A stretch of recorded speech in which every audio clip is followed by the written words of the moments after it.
The next week, Mrs. Sidman read the names of the 7 members of Camilla Junior High School's varsity cross-country team during the morning announcements. We are very glad to have these 7 students represent our school, said Mrs. Sidman, most especially Holland Hood, who will represent the 7th grade. Holland came in with the fastest time during trials, a minute faster than any of the 8th graders on the team. We wish you all luck, boys. That was frightening. It was the kind of stuff that makes you hope that you are never alone in a locker room with the other guys on the team. And there wasn't much help from anyone in Mrs. Baker's class. I wonder why Holland was the fastest time, said Danny after the announcement. A whole lot faster than he had to. Could it be because he was running away from 2 rats who was trying to eat him? That might have a little to do with it, I said. A little, said Danny. A little, said Merrill Lee. A little, said Matai. A very little, I said. And everyone in the class ripped out a piece of paper from their notebooks, scrunched it up, and threw it at me, which was unfair, since you can't stop 22 pieces of scrunched up paper at the same time. You pretty much know from what I just told you that Miss Baker wasn't in the room. She'd been called down to the office for a phone call before morning announcements. And she had Mr. Vandaler stay with us while she was gone, which was why balls of scrunched up paper surround my desk by the time Mrs. Baker come back. And since generally the person who is surrounded by balls of scrunched up paper will be the person blamed for all the balls of scrunched up paper, I figured I would be the one who had to pick them all up. That's how it is in the world. But not this time, because the phone call in the office was from the United States Army. The Viet Cong had abandoned Kanush, and 20,000 American troops were marching to relieve the Marines and to find missing American soldiers like Lieutenant Baker. It was the call, Mrs. Baker told us, Operation Pegasus. Now, someone tell me the meaning of all this classical allusion. She never did say anything about all the balls of scrunched up paper around my desk. You might have noticed, too, that it was Mrs. Sidman who read the morning announcements over the PAs instead of Mr. Greenridge. That was because Mr. Greenridge was gone and Mrs. Baker had told us he had received an administrative reassignment, but that only meant he was gone. And Mrs. Sidman was our new principal. Really? I suppose the school board figured that if Mrs. Sidman could pick up 2 huge rats by the scruff of their necks and carry them through the halls, she could certainly handle middle schoolers, which probably was true. No one saw Mr. Grishke leave, still looking for a small country to be dictator of. But everyone saw Mrs. Sidman on the first day she was principal. She stood in the main lobby and watched us come in. She already knew almost all of us by name, and she must have said good morning 300 times.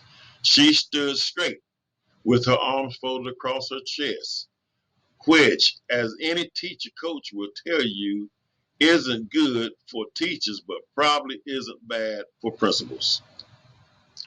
I heard that she even stared down Doug Swinneneck's brother. While Mrs. Sidman was starting up her new job at Camilla High School, President Lyndon B. Johnson was giving up his old one at the White House. Walter Cronkite carried the announcements the last day of March. President Johnson said that he did not want to be the distraction, did not want to be distracted by partisan politics, with which American sons in the field far away, with America's future under challenge right here at home. He had decided that he would not run for the presidency again. His whole face seemed to sag down as he said this. He didn't want to be humiliated, said my sister at the first commercial that night. He knew he couldn't win against Bobby Kennedy.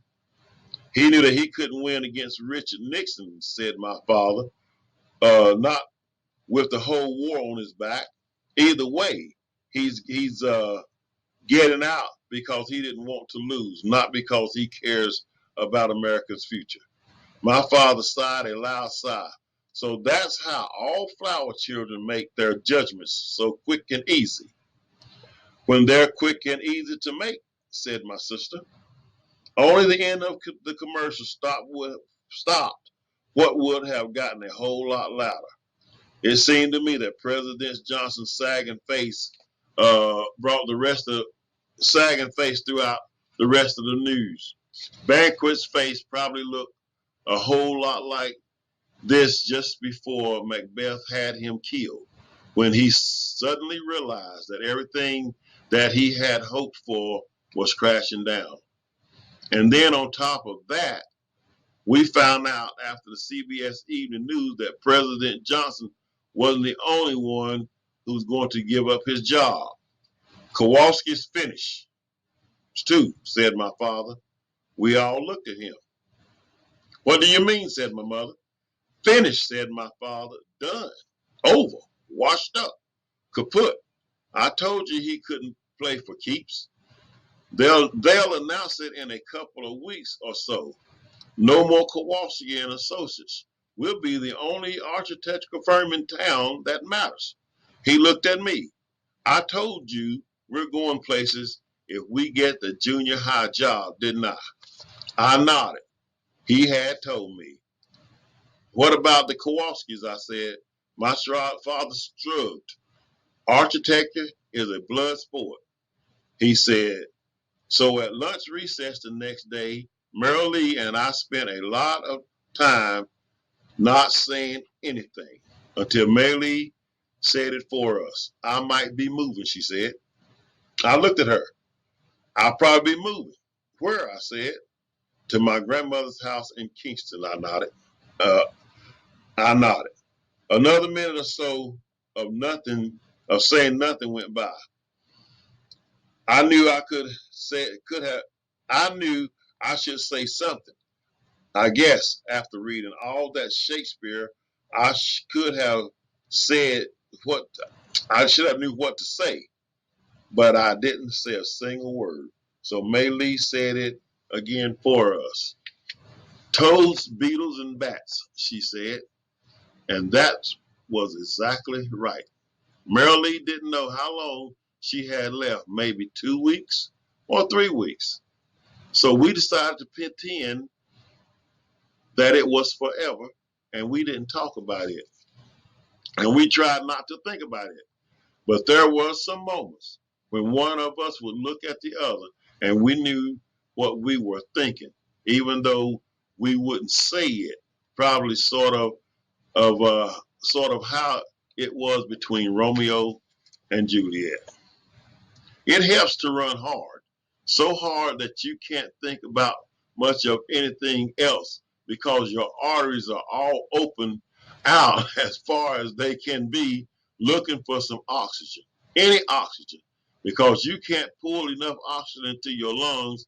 And there's this coach who has invented an entirely new vocabulary to wrap around the word faster, a vocabulary that even Caliban would have blushed at. We ran for more miles a day than commuters drive. We ran through neighborhoods that I think are even in Nassau County. We ran past other junior high schools and got jeered at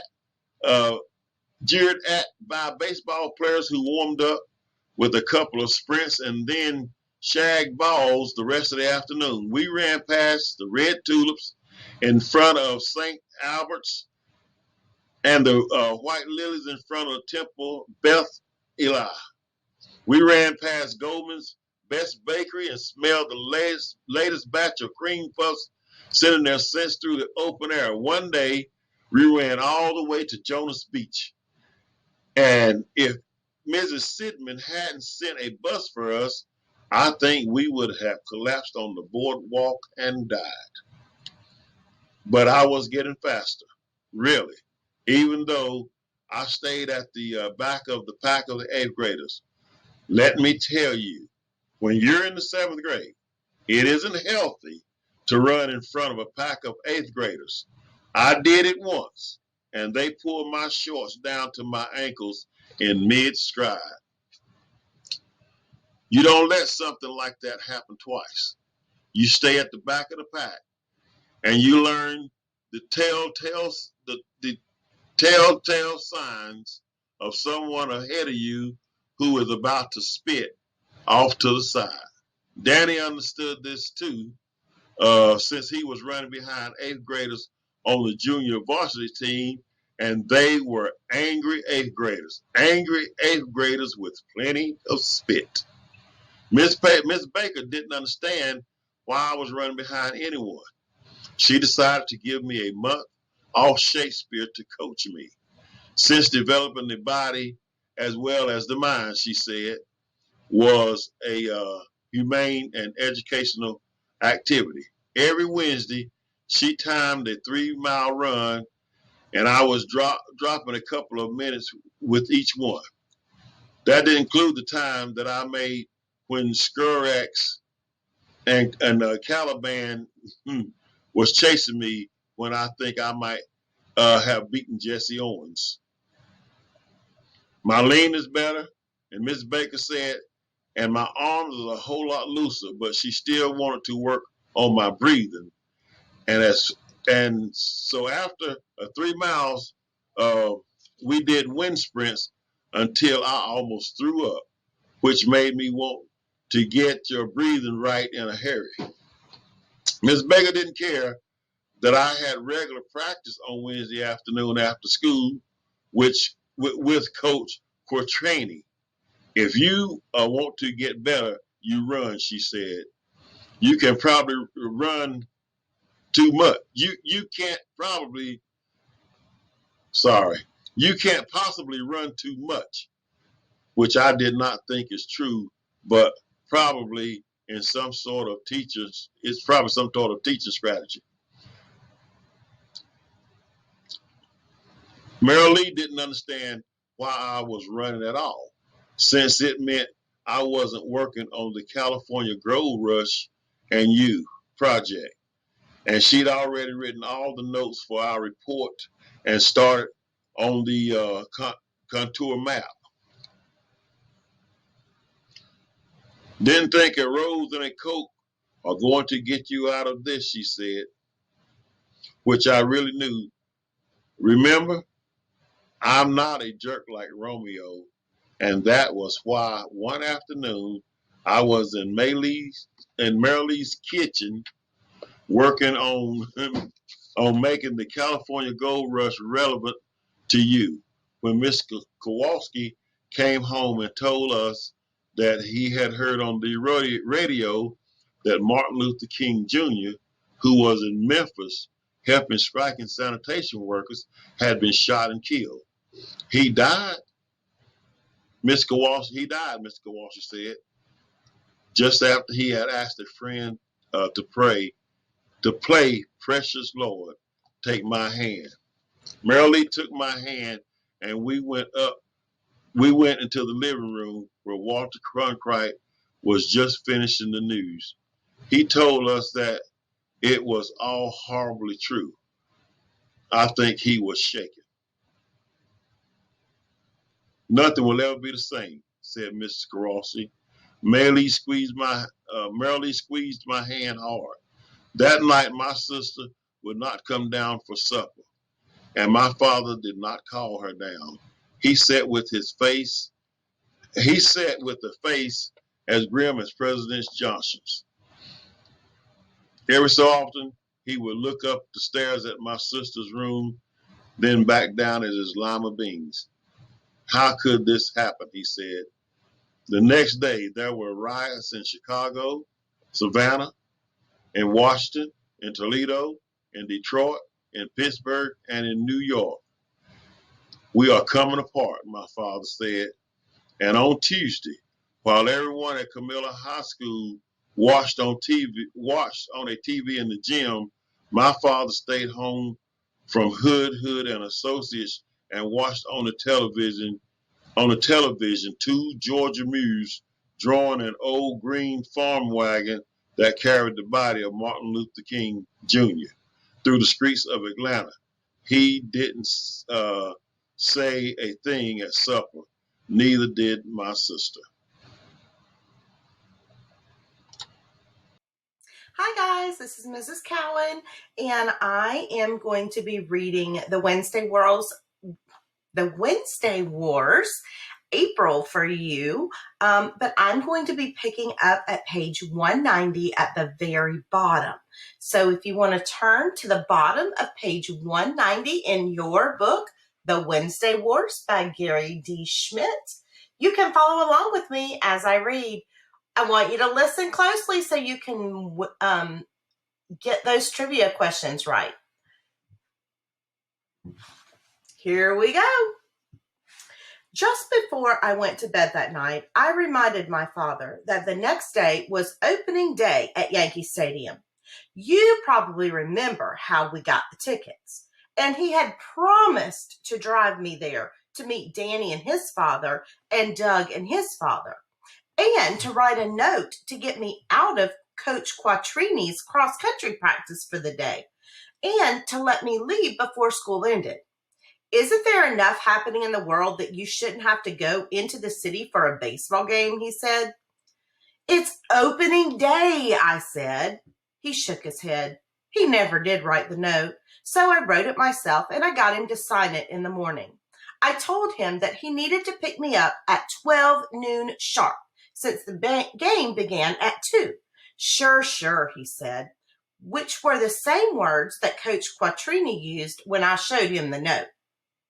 You expect me to believe that your father wrote this? He said. I wrote the note. He signed it, I said. Did he read it before he signed it? Now, you peed-ninny, you blind mole, I wanted to say. He didn't read it. He just signs whatever I ask him to sign, like blank checks with lots of numbers to the left of the decimal point. Yes, I said. Coach Quattrini scrunched the paper in a ball and threw it at me. I won't go easy on you at the next practice, he said, as if this was something I hadn't already counted on. Miss Baker figured that since I was leaving early, I should do the whole day's work in the morning.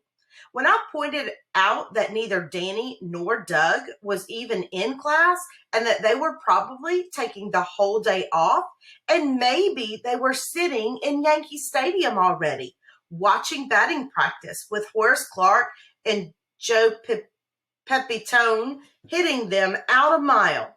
And Miss Baker pointed out that run-on sentences were improper, and I would do well to get started on the non-restrictive clauses worksheet, which I did, since the prospect of opening day at Yankee Stadium made even non-restrictive clauses bearable. And it probably helped that Danny and Doug would have had to do all the work the next day anyway. By the time noon came, my hands were blue with the fresh ditto ink, but I had finished every non-restrictive clause exercise and done the reading comprehension, and even done more to make the California Gold Rush relevant to you by pointing out the perils of the love of money in a brilliantly worded argument for Mr. Petrelli, which I handed to Miss Baker while everyone went out to lunch recess. Why don't you take this down to his room, she said. By that time, your father will be here. So I did, and Mr. Petrelli made me stand there by his desk as he read it over. as he pointed out the powerful use of non-restrictive clauses, as he advised against the use of cliches, and as he identified more than one historical inaccuracy.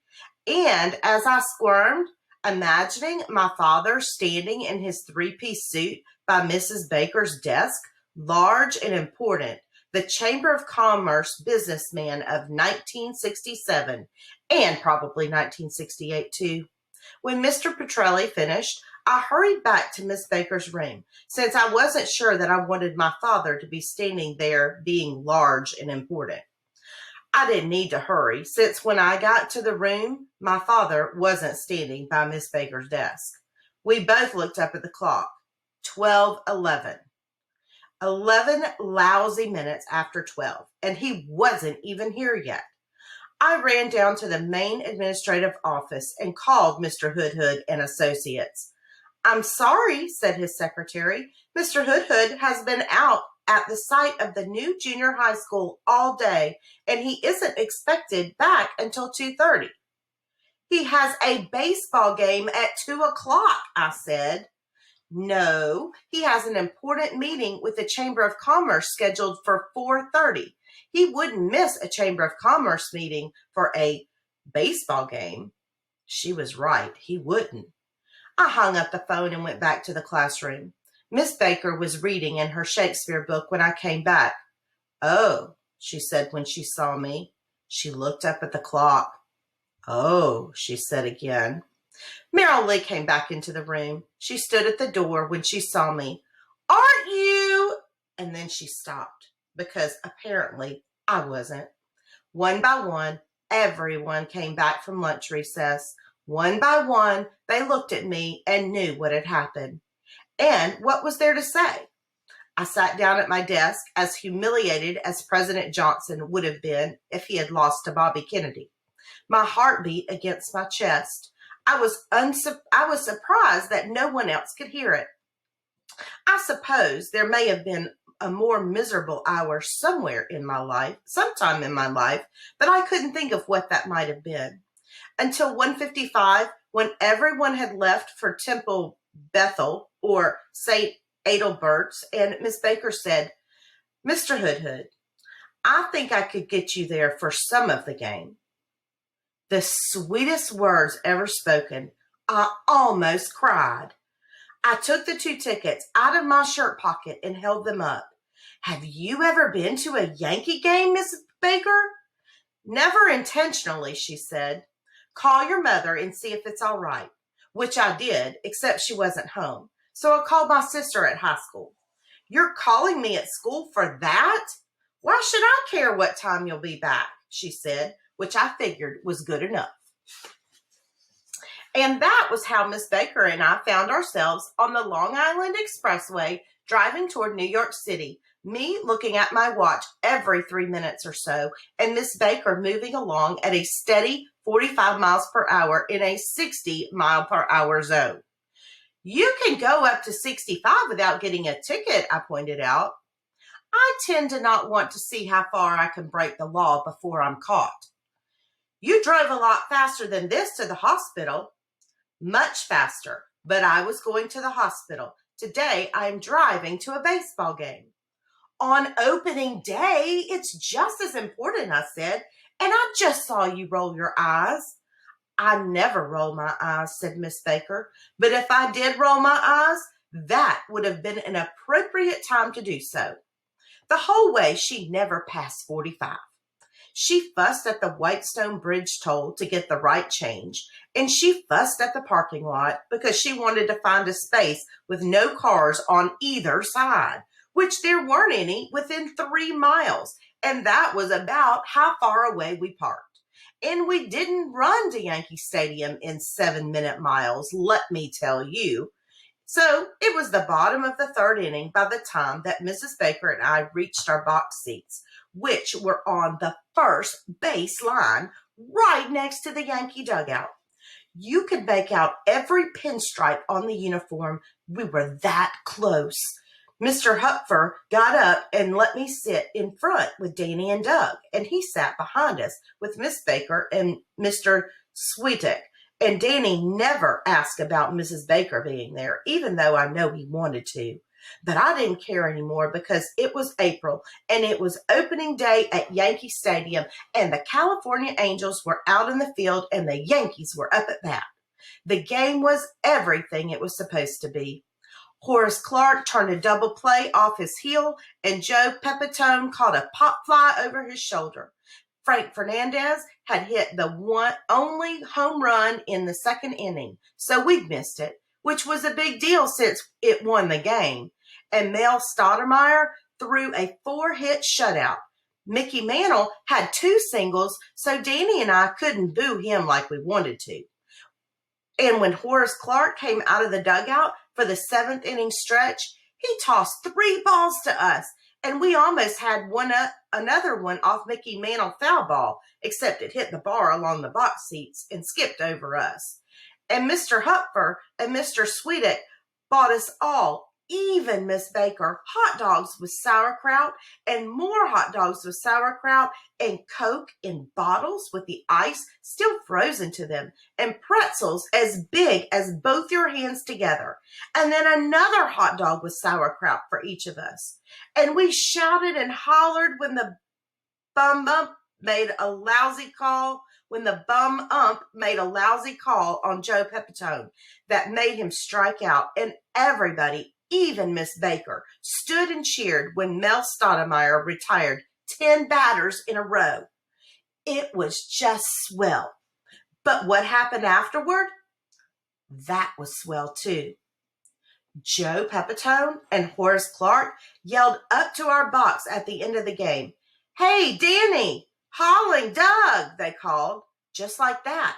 "Hey, Danny, Hauling Doug." There wasn't a kid with an earshot that didn't wish they were us. "Hey," we called back. "You want to come down to the field?" Horace Clark, which we didn't need to answer because we were already climbing over the railing. That was when Joe Pepitone saw Miss Baker. "You're that dame that got us to come out to that school last December," he said. Let me tell you, I wasn't sure Miss Baker had ever been called that dame before, but I was sure she wasn't all that happy about it now. Miss Baker crossed her arms over her chest, even though I had coached her against that. "Yes," she said, "though it was my brother-in-law who contacted you." She said it in this frozen voice that would have quieted any 7th grade class in half a second. But Joe Pepitone didn't notice. He took a step closer. "Aren't you that dame that ran in Melbourne? The women's 4x100? You anchored, right?" I was really sure that Miss Baker had never been called that dame twice in 2 sentences that came one after another. "Yes," she said. "I saw that race. You were in 5th place when you got the baton, and you almost made it all up in the last 100. You came in something like 3/10 of a second behind." 2/10, said Miss Baker. "Hey, Horace," said Joe Pepitone. "Do you know who this is?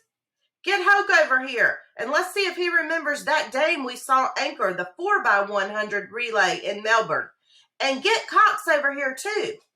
And that was why when the photographers came to take pictures after the game, they found most of the Yankees around that dame with the legs that almost made up 5 places in the Melbourne Olympic Games in just 100 meters. After she ran the race with them again 5 times over, she asked the Yankees to join us around the stadium, and they did. Really.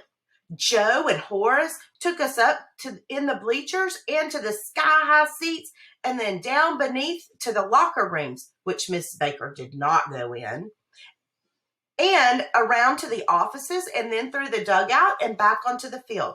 The people who were still up in the stands saw me and Danny pitch to Joe Pepitone, and with Jake Gibbs catching. I don't think Miss Baker rolled her eyes once. And afterward, I ran around all the bases from home to first to second to third and back to home. And then I ran to the outfield and sprinted from right to left and then back again. All the while, the green grass and yellow diamond dust were in my nose. The sun lowering over Yankee Stadium shone down on me, hauling hood, playing center field for the New York Yankees and waiting for the crack of the bat. When you have the chance to run the outfield of Yankee Stadium and you're not exactly sure if you'll ever have another chance, you have to take things as they come. I ran back to pitch my last pitches. The sun was getting low by the time Joe Pepitone had smacked them out, and Miss Baker stood at home plate, surveying the place like she was considering buying it. "What's with all that scaffolding up there for?" she asked. Maybe she was considering buying it. "Repairs," said Joe. "Lots of places in the stadium need repairs. They're waiting on the boss to find an architect." "An architect?" said Miss Baker. "Someone classical, the boss says. Real classical." "I'd like to meet him," said Miss Baker. "If you can hit my fastball, Mel Stoudemire, I'll take you up to meet him." Miss Baker looked at me and rolled her eyes. "Get me a bat, Mr. Hood," she said. It turned out that Mr. Hupfer drove me and Danny home that night. Miss Baker stayed to meet the boss. Miss Baker's picture was in the Hometown Chronicle 2 days later, standing next to Danny and Doug and me, and all of us surrounded by smiling Yankee players. I wore Joe Pepitone's jacket to school, and Danny wore his hat, and Doug wore Horace Clarke's hat. 3 sixth graders asked for my autograph on a baseball, which I gave them. Coach Quattrini, however, did not ask for an autograph. He kept his promise, and the next cross-country practice was about as hard as 2 practices put together. And since he believed in democracy, he said, he figured that everyone should have the same cross-country practice. So all 7 of the varsity runners ran like Brutus and Cassius were after them with long and pointy knives. The 8th graders loved me after that. They threw all of my clothes in the showers, and I walked home, leaving puddles at every step. So when spring break finally came, it dropped as the gentle rain from heaven upon the place beneath. Spring break. Were there any 2 words ever put together that make a more beautiful sound? Spring break. Let me tell you, the days were warm and green. Danny, Mai Tai, Merrill Lee, and I met at Woolworth's in the afternoons. We ordered Cokes and hamburgers for as long as our allowances held out. Spring break. The high school was out too, so my sister was always in a happy mood. She had a new friend named Chit. That really was his name. And he drove a yellow VW Bug with bright pink and orange flower decals. He was mostly legs and arms and hair, and he came over every afternoon and would go down into the basement with my sister, and they would listen to her transistor radio and then come upstairs singing about yellow submarines very loudly and laughing like it was the funniest thing in the world. Afterward, Chit would fold himself into his yellow Bug, and my sister would go driving around with him. Spring break. Warm, green days. You know they aren't going to last, but when you start in on them, they're like a week of summer plunked down as a gift in the middle of junior high school. They mean the smell of dust and grass on a baseball diamond, the first fresh sea breezes that come all the way inland from Long Island Sound, all the maples decked out in green gold leaves. They mean checking the tennis rackets to see if winter has warped them while they hung in the garage, and watching the first rabbit running across the lawn and neighbors putting the first free kitten signs up on their stoops. That's spring break. You come back to school thinking that it's no longer just the end of winter. It's almost the beginning of summer, and you figure that you can hang on until the end of June because the warm breezes are coming in the window like quiet happiness. Coach Quattrini made us swear on the lives of our firstborn children that we would run hard during spring break. He promised he would find out if we missed one day, just one day, and that we would pay dearly. So when we got back to school, he began the first practice with this announcement.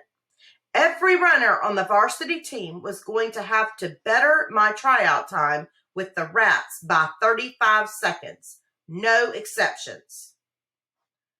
And no rats to help.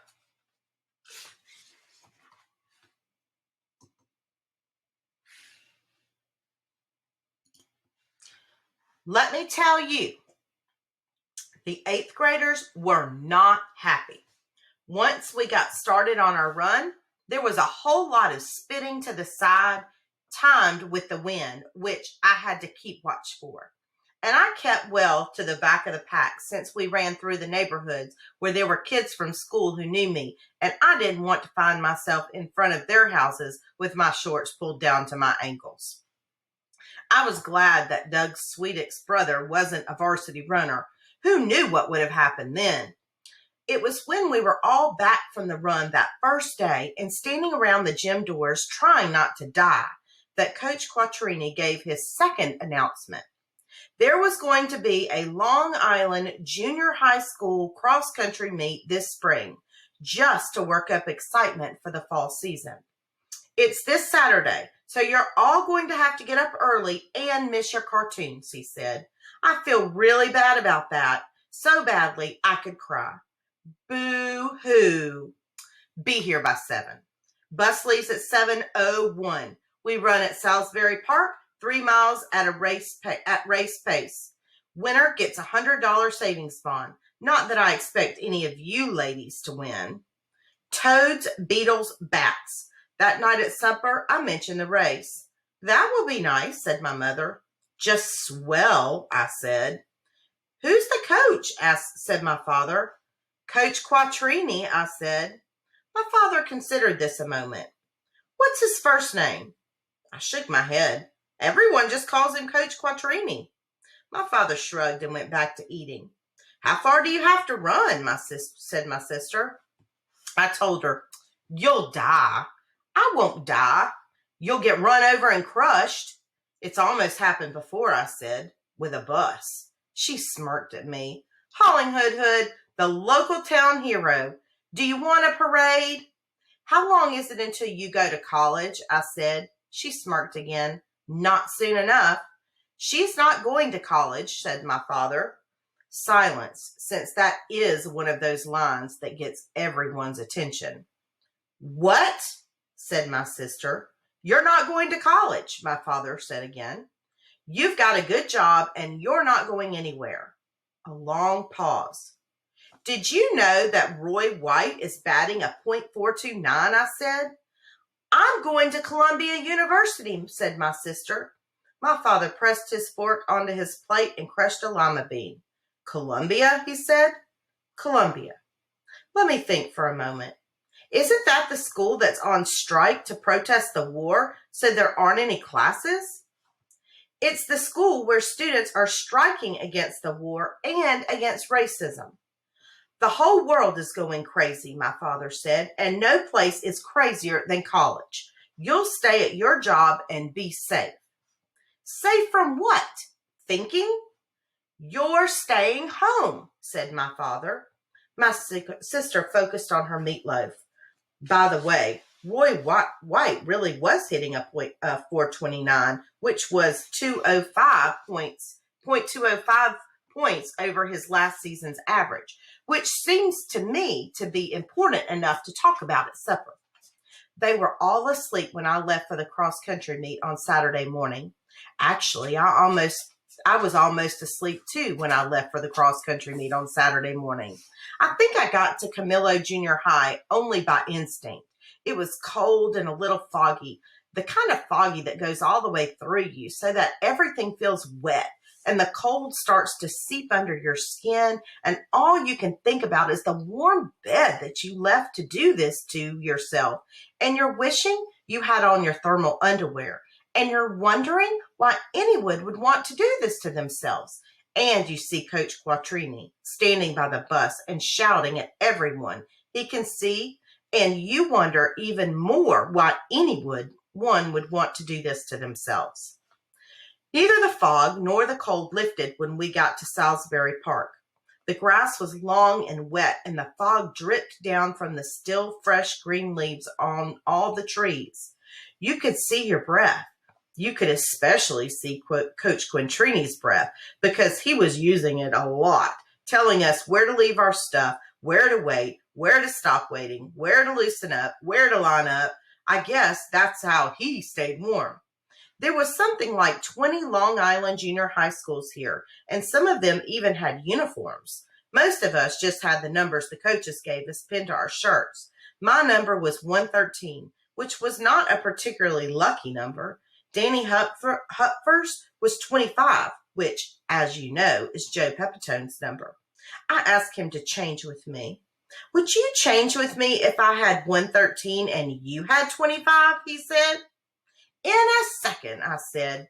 Liar, he said. But when the JV boys' race started, I cheered him on anyway, standing on the sidelines between Mr. and Miss Hupfer and a whole bunch of little Hupfers and Miss Kowaleski and Merrill Lee, who had come out to watch us run on an early Saturday morning. That's Merrill Lee for you. It wasn't easy to pick Danny out when they started, since there were about 300 runners on the line, and most of them had on white T-shirts. But after they left and headed into the deep woods of Salisbury Park and the thudding of 600 feet faded, we all ran to where the trail comes out for a bend and waited for him to pass. He ran through in a clump of runners, mostly bigger than him, 8th graders. Keep your arms loose, I hollered. Okay, Coach, he called back, heading back into the woods. And don't talk, I yelled after him. He probably didn't hear me. We ran to the next bend. When he came past, he was out in front of the clump and running well. He shook his loose arms at me. Go, Danny, yelled Merrill Lee. Faster, you dang slug, I yelled. He obeyed. He was sprinting when we saw his back disappear. Then we rushed back to the starting line, and we all screamed like crazy when he ran past in the top 10 and set off for the woods again, the second lap. There were 3 more after that. We ran all over the field to catch him wherever he came in sight. Me, all the Hupfers, and Miss Kowaleski and Merrill Lee. On the 4th lap, he came across the starting line first. We went berserk. Even Coach Quattrini went berserk, jumping up and down on the sidelines just like one of the Hupfers. When Danny disappeared into the woods, followed by the clump of 8th graders pretty far behind him, we ran back to the first bend for the 5th time and waited for the sight of Danny. But it was the clump of 8th grade runners that came out first, and then a whole line of other runners, all red and sweating in the cold, foggy air. Did we miss him? Asked Merrill Lee. But we hadn't. Way more than half of the runners had gone before we saw Danny limping past the first bend. Both of his knees were bloody. He did not look at us. Mr. and Miss Hupfer had their hands over their mouths, and all the little Hupfers asked, What happened to Danny's knees? I guess he must have tripped, said Miss Hupfer. She didn't know what might happen if a clump of 8th graders had caught a 7th grader in the lead. We ran into the next 2 bends and waited. Danny was falling further and further behind. When he finally crossed the finish line, he was at last, but almost. His parents were waiting right there. His father took one arm and his mother took the other. Merrill Lee and I stood back, and we could see that Danny was almost crying, and probably not just because his knees were hurting.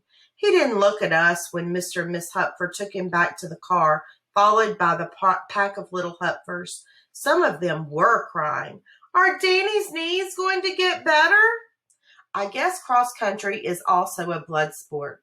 The varsity race was next, and I lined up behind the 8th graders, way behind the 8th graders. Get up to the line, hollered Coach Quattrini.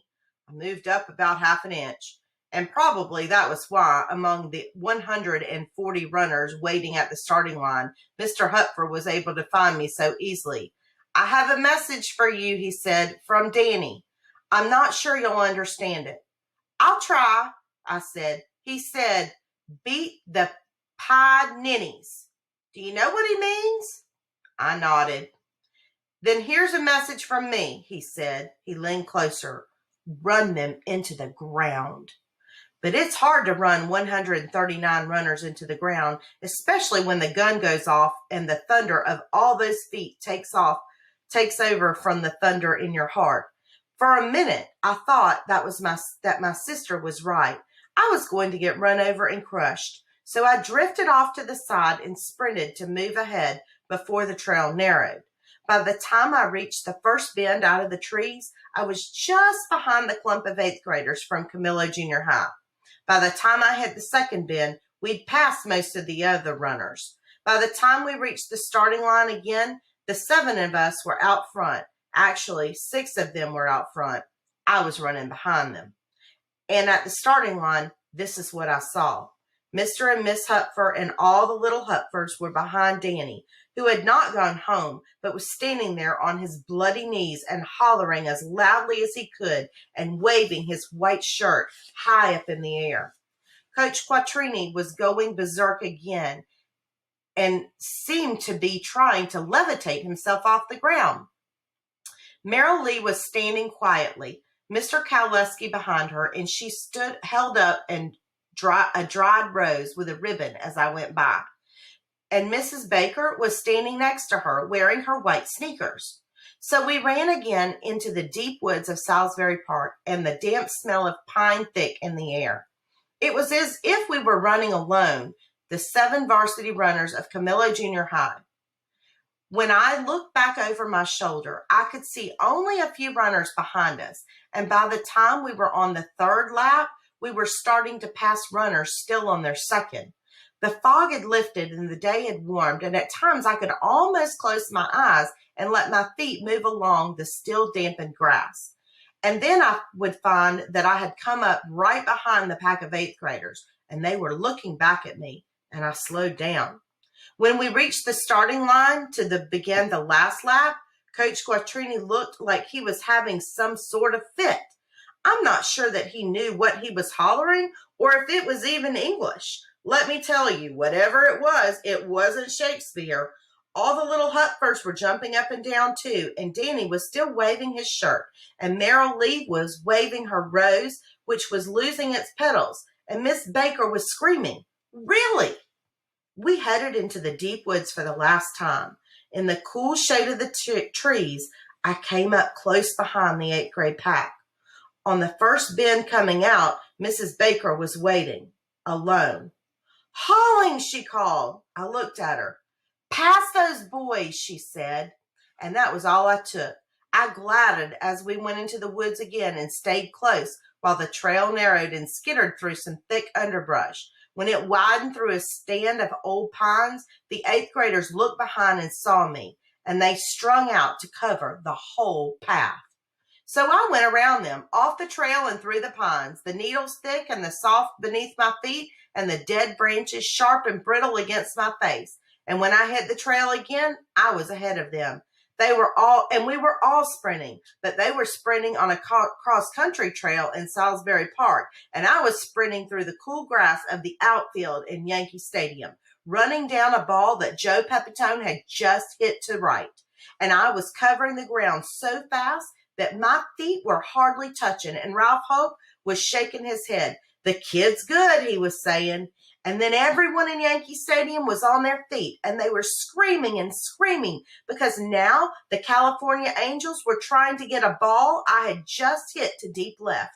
And I was rounding first, and then second, and then third, and Danny Hupfer was waving me home with his shirt. And when I got there, the cheering erupted so loudly that I could hardly hear Mrs. Baker when she picked me up and told me to keep walking. And I could hardly hold the thorny stem that Merrill Lee had handed me. But I sure could feel it when she leaned so close to my face and, well, I don't have to tell you everything. And that is the end of April. Thanks for listening. Have a great day.